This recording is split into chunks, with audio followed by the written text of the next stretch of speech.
So before we officially get started, I just want to make sure that everybody knows who you are. So go ahead and introduce yourself. Thank you so much for having me on. My name is Braden Fels. I use he, series pronouns. I'm originally from Geneva, Illinois. I am a junior studying political science with a minor in leadership studies with a plan to go into student affairs. And I'm currently serving as the president of the Inter-Residence Hall Association and the director of Residence Life for Student Government. Awesome. As you know, this segment starts with just one question, or prompt, if you will. Tell me your story. Yeah, so from as long as I can remember, my dad went to Iowa State. He was class of 1992, so I was born wearing the cardinal and gold. Some of those earliest photos I can remember of myself are wearing my Cyclone onesie or sitting on the couch and watching Iowa State football and all those great things. And I'd never been to campus, and then throughout my high school career, I had started looking at different colleges, and my dad was like, you don't have to apply, but you have to visit Iowa State. And it was one of those where the second I stepped onto campus, I knew I was home. It was clear to me, just the people that I was able to meet, from the Cyclone aides, the orientation leaders, the different people giving the tours. It was just such a friendly and welcoming environment. And I mean, just how beautiful our campus is. I was there in the beginning of summer, which is when I think campus is the prettiest, is those couple summer months. And I fell in love with it. And then applications opened, I applied, got accepted, and that was it. I didn't apply anywhere else. I was like, I knew this is where I wanted to be. And I knew there were other schools that might have had, I originally was a history education major, and I knew that I wanted to do something like that, and we had a program here, so I figured I could make it work, and I really enjoyed doing that, and I got involved right away. Involvement was a huge part of my high school career. I'm really fortunate to be an Eagle Scout, along with a bunch of other different leadership experiences and whatnot in high school, so when my RA freshman year sent us out an email saying that they needed a Inter-Residence Hall Association representative for Willow Hall, I was like, I have no clue what that might be, but I need something to do. I was a freshman, I didn't really know a ton of people, so I was like, let's get involved, and got picked for the position, and 4 months later, the vice president role opened up, and I applied for it, and just since then, it's been history. I mean, the work that you're able to do when you're working in such a student-facing role, I'm sure everyone in these roles understands it. It's just such rewarding work. Even on the hard days or the long days or whatnot, it's worth it because you're being able to work with other students and collaborate with them to try and help make this campus that we all love and that we all call home, just that, a better home. I think it's just a beautiful thing, especially a majority of the people I'm able to work with are first-year students or students who it's their first time in a college campus or a four-year college, and just seeing all of them be so passionate. And like for 3 years now straight, you see people in that first semester, they're a little worried, they're a little nervous, they're not sure if they should share their ideas. And then there's always like that click or like that moment where you see it and then they get involved. And yeah, it means longer meetings, but it means more people's wants are being represented, more students are having their voices heard, and I think that's the beautiful thing about student involvement on campus. So I love what I do. I love it so much that it's what I want to do after college. I'm hoping to go to the Student Affairs program here at Iowa State and work in housing, just because you really have such a good relationship with those first-year students and working to build that community. And I know when my team inevitably watches that, they're going to laugh at it. It's our focus word of the year is building community. Because I mean, at the end of the day, that's what we're all here to do, is make Iowa State a better, safer place. Well, thank you for sharing your story with me. Are you ready for me to ask you a couple of questions, maybe spark some more ideas to share? Of course. Awesome. So you mentioned that when you came to campus, you felt that you didn't have too much to do, so that's why you got involved. My question for you is, what pushed you to run for IRHA president? It's a pretty big role, a huge responsibility with a lot of eyes looking towards you. It can be a really big leap. What was the straw that broke the camel's back? What pushed you? It was the people around me. When I was the Willow Hall rep, and at the time, one of my good friends, who was the Eaton president, was like, hey, if you apply for the VP job, so will I. And I was like, okay, like, sure, like, I'll definitely look into more leadership opportunities. I wanted to get more involved because it was such a big transition from in high school being in meetings all day, every day to coming to college and being able to like sleep in and like take a nap and like all that stuff where I missed having that level of excitement. And lo and behold, the application closed and my friend didn't apply. She was like, I knew that you were the person who needs to do this. And it was one of those where from that moment then on, I felt super confident knowing that I had a really good backing. Last year, as a sophomore, I was luckily able to be reelected as vice president. And I came to a bit of a weird point in about January of last year where I was like, okay, what now? I'm like, I've done this for 2 years now. Our president is one of the closest people in my life, and she was planning to go be an RA. And I was like, okay, well, I could go do that too, but I was like, I really like the work that I'm doing now. So I was like, you know what? Let's run it back for one more year as president. I'm like, let's see what happens. And one of our directors was interested in being my VP, and I was like, sure, let's do it. And it was one of those where as soon as I realized that, I was like, yeah, I'm gonna do this another year. It was easy. I mean, it was every day of just having different meetings with stakeholders on campus of what can we do to improve the lives of you as students, or whether it was meeting with housing or dining, health and wellness, student government, all these different key campus partners of what can we in the residence halls do to help better support you all, and then in turn, what can you all do to help support our students? I think it was a really exciting thing. Those campaign weeks are the longest 3 weeks of my life, but they were so rewarding. I mean, it's every day you're just working and wanting and talking to students of what they need, and I think it really provides great insight to what students need. For instance, my first year when I was campaigning, I hadn't really had a great talking relationship with people out at the towers at Wallace Wilson. And as we talking with a bunch of their students, they were like, yeah, we don't really have a dining option. They had a glorified vending machine at that point. So we talked with our dining team, we talked with our housing team, and we're like, hey, we gotta fix this. And now they have a hot bar, a cold bar, all that kind of stuff. So there is a dining option out there now, but we wouldn't have known that was an issue if it wasn't for being out on that campaign trail and talking with students, because they're the ones who have all the ideas. I mean, that's the beauty of my job as president is I get to talk with everyone and hear what they're passionate about. We have one of our RAs was really passionate about wanting to put on a women's leadership panel and being able to work with her and her hall director to make that be a possibility. And now we're having it at the end of March. So it's really cool then seeing these ideas or these things that start with just a conversation over lunch and dinner of, oh, it would be cool if we did X, Y, or Z. And then seeing them go through that process and posters getting up. And then the day of the event, the thing I like the most about them is looking around at the people who plan them and just seeing like that smile or like a sense of relief that all their hard work for their event came together. And I think that's just the beauty of it. Absolutely. All right, I have a couple more questions for you. You mentioned that the campaign was the hardest 3 weeks of your life, and I'm sure throughout your time as IRHA president, there have been other days that have been hard. No one can prevent burnout. No one can prevent a tough day. Life happens. So what do you do to get through those tough days, those frustrations?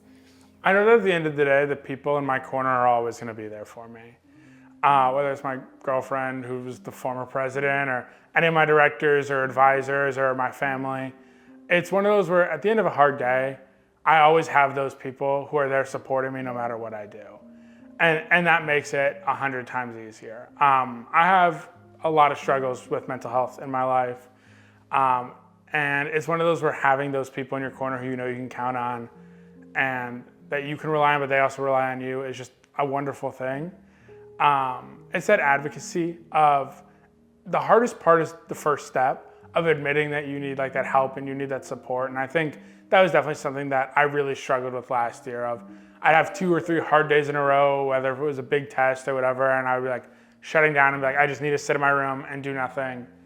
And then I was like, wait, hang on, I can talk to people about this. I'm like, that's half the point of working with other people. And it was one of those things where it makes preventing burnout so easy, where if I'm having an issue with something, I have so many people that I'm able to go to and work with and talk through different situations with that make those hard days a lot easier. I'm really fortunate to have that because I know it's a hard thing to be able to open up. but being able to have like that community around you and whatnot it's just really nice and a fantastic thing. One of the things that I do that I recommend to everyone is I'm in therapy. I think it's a great thing, especially for people in these student leadership roles where you're dealing with whether 5 people's problems or 10,000 people's problems, or if you're in student government, 30,000 people's problems, and working to represent all those people's needs, it can become a lot.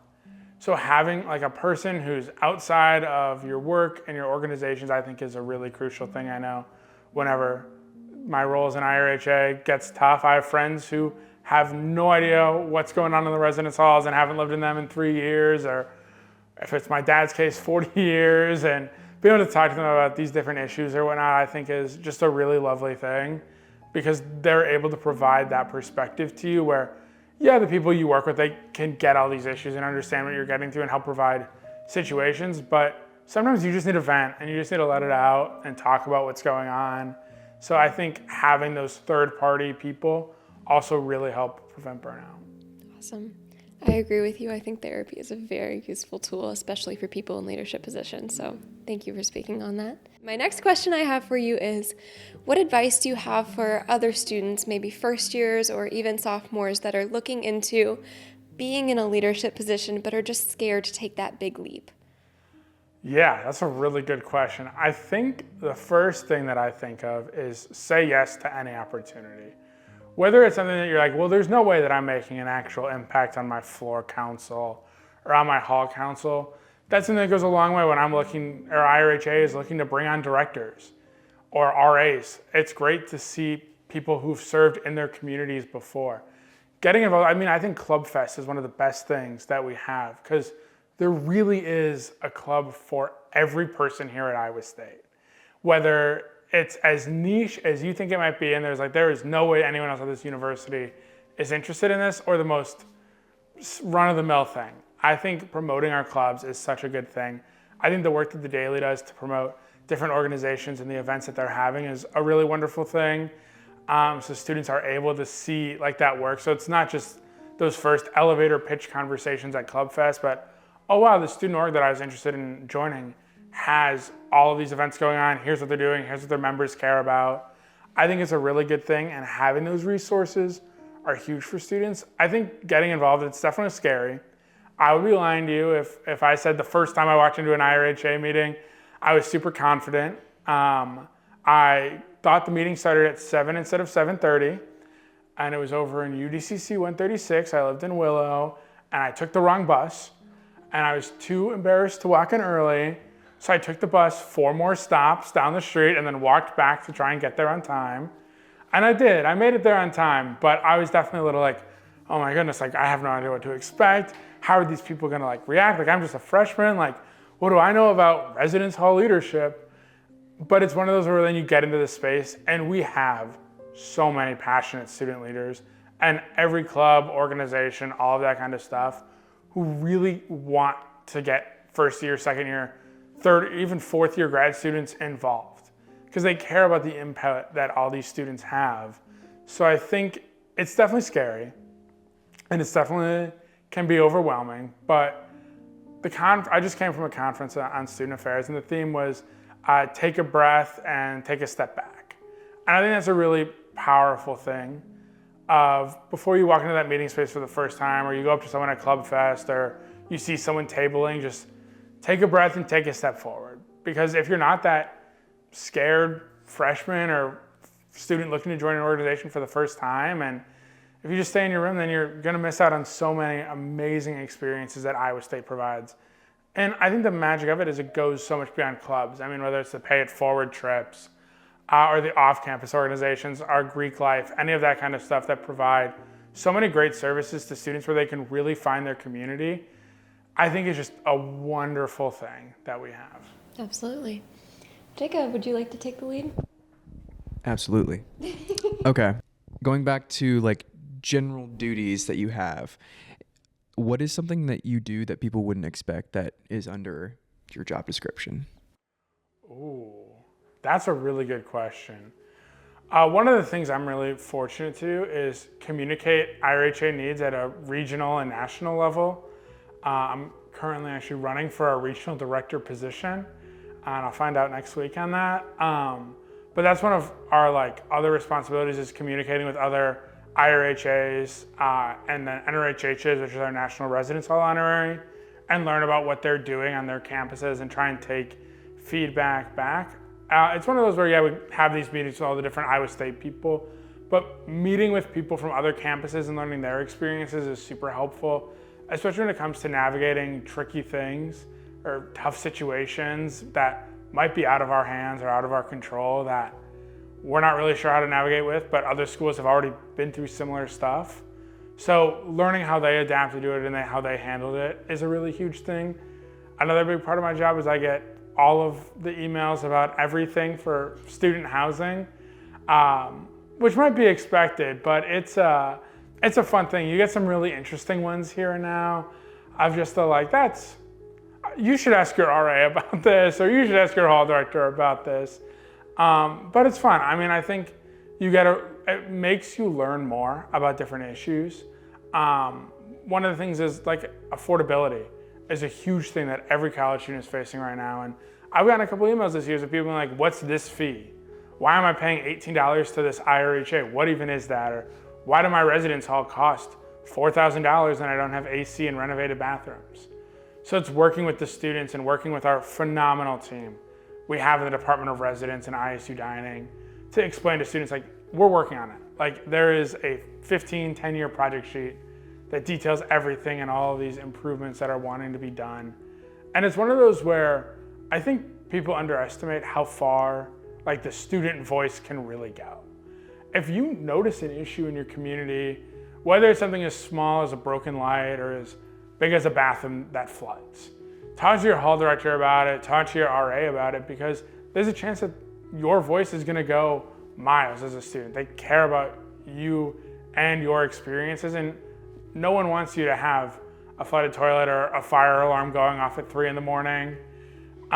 So it's just advocating for that, I think, is huge. And I think our hall and house councils do a wonderful job at that.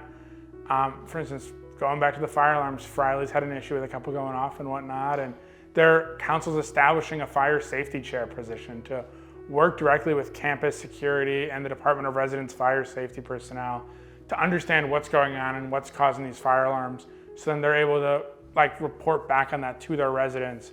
So it's not, oh my goodness, why are we having our 4th fire alarm today? And we have no idea what's causing it. So I think it's that advocacy piece and whatnot, but yeah. What does a typical day in your life or week in your life look like? Because you are the IRHA director, a lot of people, not director, president. A lot of people probably don't know what that has to look like. So what does a typical day in your life look like? Typical day in my life, I wake up and the first thing I do is I open Outlook. It's my most used app, which is probably not great, but that's okay. I'll read through Outlook. And the first thing I do is, because I have different meetings or commitments every day, sometimes a lot of the days blend together a little bit. So it's checking my calendar each day and being like, okay, what do I have on it? What's the dress for today gonna be? Is it a day that I can just wear sweatpants and cool out? And occasionally it is, but a lot of times it's, okay, I have this meeting here, this meeting here, and kind of planning it out. One of the things I use in my Outlook calendar is not just scheduling the meetings, but scheduling times for me to go and eat, or scheduling times for me to go and work on homework. All that stuff, because a lot of the times when you're working or whatever, you forget those things, as basic needs as they sound. You're just like, oh yeah, food, I kind of forgot to go eat that today. So I'll do that, get ready. I am in a lot of online classes, which I find really beneficial. They work very well with my schedule, but Monday, Wednesday, Friday, I have one class. It's very exciting. And then it's a lot of meetings. I work for conference services. So any of the groups that stay in the residence halls over the summer, working directly with them to staff it, bill them, deal with any issues they might have. So it's a really fun thing. So I'll go in for a couple hours a week doing that. When it comes to IRHA, one of the huge things I strive is having one-on-ones with my directors. I find it's super beneficial to know what's going on in their life and know what's going on. And we might spend 10 minutes talking about what they're doing for IRHA, what event they're planning, or any upcoming transactions we might have, and spend 50 minutes talking about what's going on in their classes or what their plans are for the weekend. I think building that relationship outside of just the working one is so key, and it can really easily get lost when you're working long days and doing this very impactful work that helps a lot of students. You sometimes lose that student aspect of it. And I mean, going on that, the thing I tell my directors in our one-on-ones every week when they're struggling with something, I'm like, we're people first, and we got to take care of that first. Then when that's all good and that's taken check, then we're a student second. So those two things will always come before any responsibility I give you. Third, I really hope it's IRHA, but they're like the busiest 6 people that I know, and they're all doing so much beneficial work for the community. So one of the things I got to do is trying to go out and support them in the different stuff that they do or work with and whatnot, which I love. It really shows other sides of campus. We have a couple people who are like LAS ambassadors, and well, I don't envy the 6 a.m. meetings that they have for that. It's super cool being able to hear about the work they're doing for there with prospective students and whatnot. I'll try and get lunch, meet with my advisors. I'm in my office pretty much 6 to 8 hours a day. I firmly believe in having an open door policy, mainly because it's an office for all the students. I mean, we want to have people come in and voice their issues or voice their concerns or voice what they really like that's going on. Talk about what they enjoy or talk about what we can do better. In years past, that's something that we've really struggled with is people are like, oh, I didn't know you had an office, or where can we find you? I figured it was just like an email, or like your office hours would be in your dorm. I'm like, well, no, I don't want y'all coming to my room all at once. But I think it's a really exciting thing because then people just feel comfortable now where they can walk in and grab a bag of goldfish or whatever snacks we have, and we can sit down and talk about what's going on for an hour or 10 minutes or whatever it might work for them. So having that opportunity to engage with not only just residents, but people like our custodial staff. They are like the nicest bunch of people I have ever met. Like the work that they do, I'm so happy that Department of Residence has their own internal group of custodians because each one of them have such interesting stories, such interesting lives, and they're just awesome to talk with. I mean, some of them have been in Ames for 30, 40 years and have seen not only the campus change and grow and new buildings come up, but the students change and different trends. And just hearing their life stories, I learn something new from them every single day I speak to them. Talking with our RAs and our hall directors, learning about what's going on in their buildings and how we can better support them. If there's an issue going on in one of the buildings, learning about that so we can advocate for it is a huge part of my day. Sending emails on connecting different people. But it's the people work that's the main part of my day, I would say. I mean, yeah, I might not leave until 9 or 10:30 at night, but it's worth it. I'm sitting in there. My directors have gotten really into playing Clue lately, so we've been playing a lot of that. But it's just those fun moments. You go to late night at Windows and whatever they're serving, have that, and then go talk and work and all that kind of stuff. It's long days and it can be exhausting for sure. And there's definitely times where I'm like, I just need to like lay in my bed and watch a movie. But it's rare because when you enjoy the work that you do, it doesn't feel like work to me. It's a reward. I feel so privileged that I'm able to do the work that I am able to do and the people I get to work with. I mean, it's like a true honor. And I really do think every day of how blessed I am to have received these opportunities, not only at Iowa State, but being able to come to college and being able to get the support I can from those people in my corners. But having just like the ability to be another human at Iowa State, I think is just an incredible thing. And the work, hopefully it's impactful 5 or 10 years down the line, but even if it impacted one student, that's more than enough for me. I could, if it's one small thing that I've done in my 3 years that's made one student enjoy their home better or found living in the residence halls cool or came back for another year or whatever it might be, but it's that impact on one person that I think is the key of it, because as long as we're making one people, hopefully more, but as long as it's one person whose day you're making better or career you're making better, that's more than rewarding enough for me. All right, well, I have really only one question left for you, and it's a question that I ask everybody towards the end of our segment. Do you feel welcome at Iowa State? Yes. Going back to my first time, it's home, and I couldn't imagine being anywhere else. And it might not have always felt that way. There's definitely times where I was like, man, I'm 5 hours away from home. I wish I could be closer. I miss my friends from back home. But then a mix of getting involved and finding your people, building that community, all of that, it makes me feel welcome. And while my mom might hate when I say I'm excited to go home and I'm talking about Ames, it's true. This is home, and I couldn't imagine being anywhere else or being happier anywhere else than right here in Iowa State. Before we wrap things up, is there anything else you would like to share with us, with our viewers, readers?